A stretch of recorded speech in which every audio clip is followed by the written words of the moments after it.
Now it's time for our regular health checkup.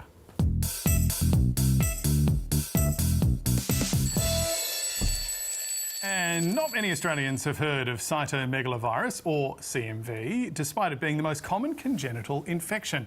It can be passed from a pregnant mother to her unborn baby and is a leading cause of preventable childhood disability. The good news is there are some simple steps to massively reduce the risks. And here to tell us more is paediatrician and infectious diseases expert and friend of News Breakfast, Dr. Linny Fuang. Linny, welcome back. Good morning. So, tell us about this and why is it so, it's not really as well known as so many of the other things people worry about during pregnancy. Yeah, it's funny, isn't it? It's one of those, this is the challenge with CMV. A lot of people have heard about other infections in pregnancy and, you know, expectant mothers are normally told to avoid soft cheeses, they're told not to change their kitty litter, and yet this is actually a more common infection. So I think the thing with CMV is that we, you know, it's CMV Awareness Month and we would like to improve the awareness amongst parents and expectant mums about how to avoid infection. And so what we know about CMV is that, one, it's one of the leading causes of childhood disability.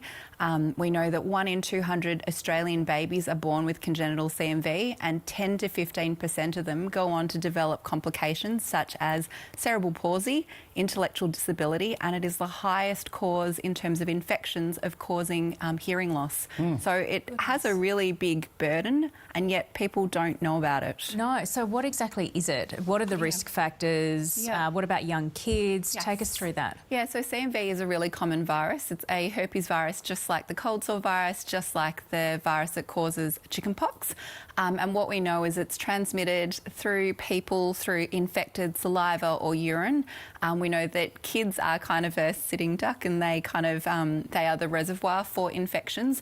And so women who are pregnant and I guess childcare workers are like exposed to CMV in their everyday practices, you know, wiping snotty noses, changing nappies, doing all the sort of usual things. And so I guess from our perspective, we would like to minimise infection by ensuring that mums are aware of some of the ways to avoid infection. Okay. So how do you do that? Because I think it's easy if you're a first-time mum, maybe. Absolutely. Much harder if you've got 2 or 3 kids clambering all over you, sneezing, vomiting, all the rest of it. Exactly. And so what we talk about is avoiding doing the things that you would avoid when your child has a cold or flu or a gastro. So for example, we would say things like make sure that you aren't sharing utensils, sharing, you know, uneaten food and toothbrushes. The other thing is making sure that, you know, as much as possible, hand hygiene. So when you're changing nappies and being exposed to that urine, avoiding contact with saliva. A lot of people kind of have that practice where they clean their kids' dummies in their mouth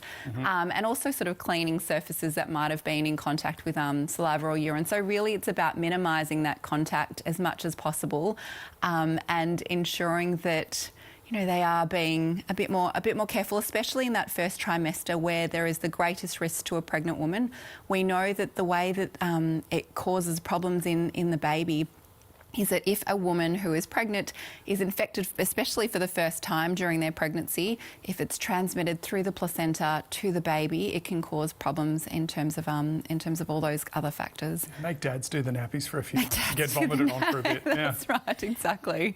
If CMV is so common and it can be quite serious and so significant, why isn't more done to combat it? Yeah, so I think historically it's been about low awareness. So healthcare professionals have not really been talking about CMV in the way that we would like them to, and so there's been, you know, awareness campaigns to improve that.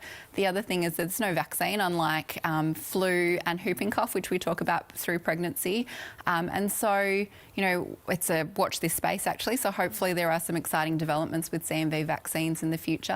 And also there's been no previous treatments for pregnant women with CMV. We now know that there are antivirals with specialist supervision that can be undertaken to reduce that risk of CMV to the baby. So for people watching this morning thinking, gosh, this is a lot, I'm pregnant, I haven't even thought about this, what's the one message they should take away? Yeah, I think, you know, firstly CMV is common, but also that if they are pregnant or planning a pregnancy and they are exposed to lots of toddlers or kids, that it's worth a conversation with their GP, midwife or obstetrician. And really not to be afraid of kids, really just to have those simple measures in place. Lenny, we love your work. Thank you for joining us. Thanks.